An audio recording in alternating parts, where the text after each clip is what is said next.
Bonjour, ici Adi, votre coach e-commerce. Alors dans ce tuto, on va traiter le dropshipping. Le dropshipping, c'est quoi? Ce sont des sociétés qui sont assez importantes, qui stockent physiquement des milliers de produits de références multiples, que ce soit dans l'alimentation, le multimédia, le prêt-à-porter, le high-tech, etc. Et qui proposent à tout commerçant de pouvoir prendre tous les produits qui les intéressent dans leur catalogue, de les mettre sur leur site internet et de les vendre. Tout ça sans acheter, sans stocker le produit physiquement. Ça, c'est le dropshipping. Et puis, quand vous allez générer une vente sur votre site internet, eh bien, vous allez sur votre compte donc du dropshipper et vous allez valider une commande, vous allez la payer et lui va livrer votre client final en marque blanche et ça vous permet à vous de générer des ventes sans avoir à stocker de produits physiquement.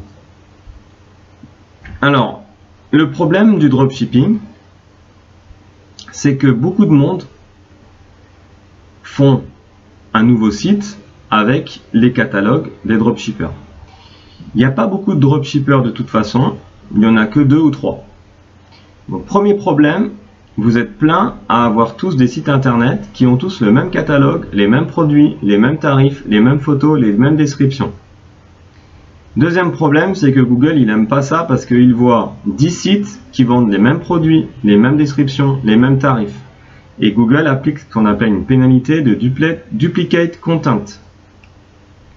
Troisième problème, il y a des commerçants qui sont incompétents, parlons clairement, et qui juste pour s'amuser à faire des ventes, le produit au lieu de le mettre à 10 €, il va le baisser à 8 €.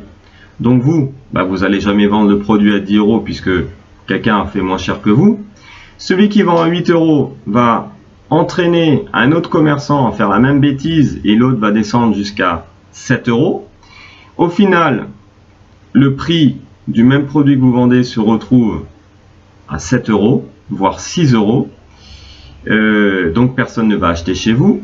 Celui qui va vendre à 6 €, il va rien gagner puisqu'il va gagner peut-être 20 centimes de marge ou 1 € de marge.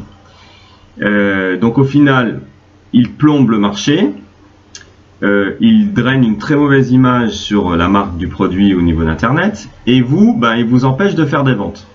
Alors bien sûr que lui, qu'est-ce qui va lui arriver au bout de 3 mois? Il va fermer son site internet parce que soit il va se faire détecter par le dropshipper, soit de toute façon il va couler parce que quand on fait 30 centimes de marge, on ne va pas tenir longtemps avec son entreprise. Mais le mal est fait.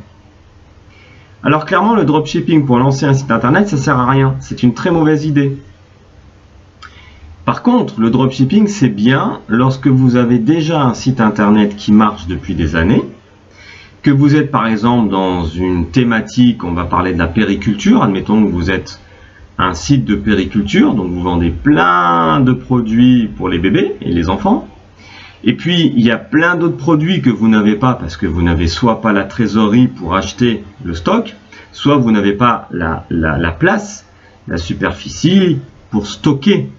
Et puis, vous n'avez pas non plus le personnel pour expédier autant de produits. Là, le dropshipping, ça peut être intéressant. Vous allez vers un dropshipper, vous rajoutez des produits que vous n'avez pas dans votre catalogue qui vient de chez lui sur votre site internet. Comme ça, vous n'avez pas à les stocker, vous n'avez pas à les payer, vous n'avez pas à les livrer. Et puis, vous allez étoffer de cette façon votre catalogue. Donc, vous allez augmenter vos ventes. Voilà. C'est comme ça qu'on utilise le dropshipping intelligemment. C'est de rajouter des produits du dropshipper que vous n'avez pas à votre site existant qui lui draine déjà du trafic et des ventes. Voilà, et bien écoutez, si vous avez des besoins, n'hésitez pas à me contacter pour tout conseil. Et puis à bientôt pour un prochain tuto.